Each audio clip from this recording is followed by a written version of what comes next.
Hi, my name is Langley Sebastian. I would like to tell you about an important Ashland landmark. It's Putnam Stadium, the home of the Ashland Tomcats. In a moment, we'll take a tour of the stadium. But first, I would like to interview David Payne, who probably knows more about the stadium than anyone in Ashland. Hi, David. Can you give us a little background on this beautiful Ashland landmark? Hi, Langley. Thank you for having me today. Putnam Stadium was built in 1937. It was built for $6,500 by a government program. And today, if you had to replace this stadium, it would probably cost somewhere around $4 million. So the Ashland community has certainly gotten their money's worth out of Putnam Stadium through these past 73 years. That's very interesting.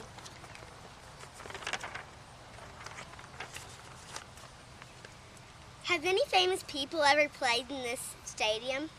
Well, most people that have played here have been former Ashland players and have gone on to different universities to play.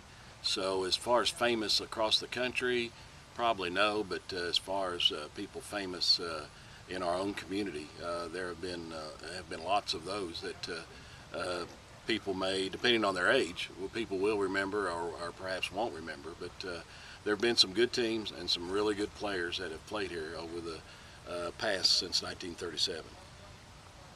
Some people say that the stadium is haunted. What do you think?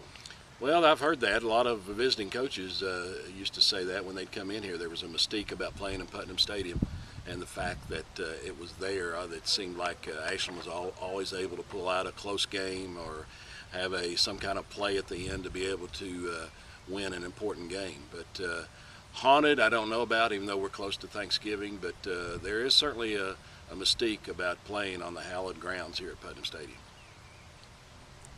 I heard that the stadium is going to get remodeled. Why do you think that is important? Well, I think Putnam Stadium and the Ashland community are intertwined. I think when people, sports-wise, think of coming to Ashland to play on a athletic contest, I think they think of Putnam Stadium before they think of anything about basketball or baseball or softball or whatever, because Putnam Stadium has been here so long and the success of the Tomcat football program at home and well on the road for that matter. But I think it's important. I think I don't think anybody would have a problem with remodeling Putnam Stadium and everybody paying their fair share to get that done, because it's after 73 years, it is showing its age. Let's take a tour of the stadium. Okay, let's do. So, David, who is Ernest P. Chatton?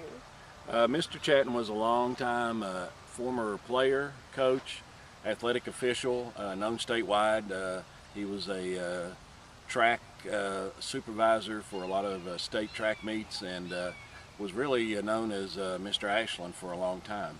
And they saw fit to rename the press box after him when he passed away several years ago. How old is the press box?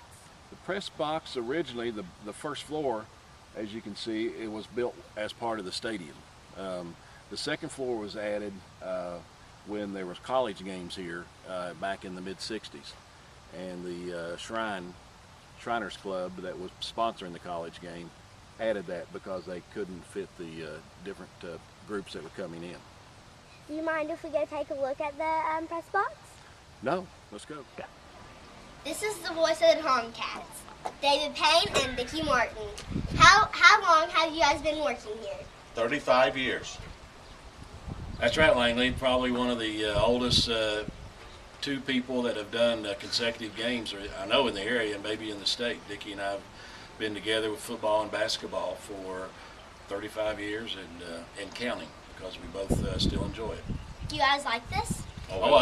Yeah, we both love it, as you can tell. You gotta love it if you've been doing it this long. Yeah, there's no way you could not enjoy coming to a place like this and see great coaches and great players. And sometimes they stub their toe and we all get down on them, and then that's the good thing about football. They come right back and they'll win a game and everybody get back on the bandwagon. And they're our kids, and we like to watch them play and cheer for them, and just as much as everybody else does. I see we got the new scoreboard up. Why is it called Doug Childers Field? Doug Childers was a guy that worked on the stadium here on the turf and really just did a lot of different things nobody ever realized. But he kept the grass intact for 25 years before there was the Tomcat field crew came into beginning. But Doug was a longtime supporter of Tomcat sports, and he went to all the games, home and away. And his family, the Childers family, is a great big supporter of the Tomcat sports program as well. And like I say, Doug, there's a plaque on the wall here that speaks of his many accomplishments, many things that he did here. And he was a friend to us all, and mostly he was a friend to Tomcat football.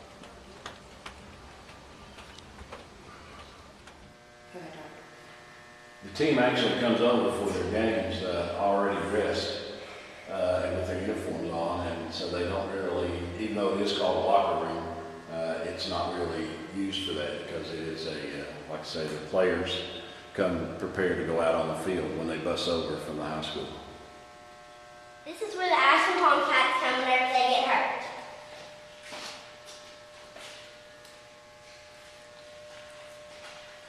We are fortunate in Ashland to have an athletic trainer that travels to and from varsity sports, and anybody that gets injured on the field is able to come back in here and get treatment or get looked at or get examined or whatever.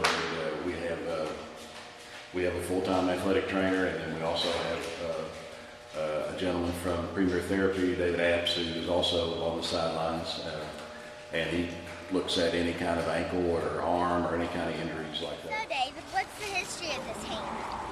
The cannon signifies Ashland scoring a touchdown, and it's been around for a long time. It's been lost or stolen several times by rival schools, but somehow or another it always manages to make it back to Putnam Stadium. And it used to be real loud.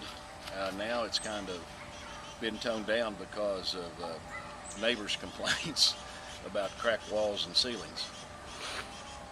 But it serves a good purpose. I think people in the neighborhood are obviously here in the stadium all know when Ashland scores because it's very well been able to hear. You can hear it real well inside the stadium. I know, David, I noticed there's paw prints leading from the front end of the gate and to the locker room. That's right, Langley. They several years ago, somebody got the idea to come out of the locker room and come to where they come down the stairs. That has been a long-standing tradition, coming down the stairs. But the paw prints is something they walk on to lead themselves that direction, and it's on the street, Elm Street, and comes up here to the stadium, and it's a nice touch. Just part of the tradition. The catwalk is part of the tradition that goes with everything else here at Putnam Stadium. I noticed that the concession stand is newer than all parts of Putnam Stadium. That's right, Langley. The addition to the front of the stadium was built in 1996, and there are new restrooms, a new concession area, and areas for sales by different booster groups, and it really makes a nice addition. The old front, people that remember, was really just had small, antiquated facilities, but this has really brought things up to standard as far as our entrance, and it really adds to the stadium. Thank you, David, for taking your time to tell me about Putnam Stadium. I'm Langley Sebastian signing off from Putnam Stadium. Thank you. Go Tomcats. Ladies and gentlemen,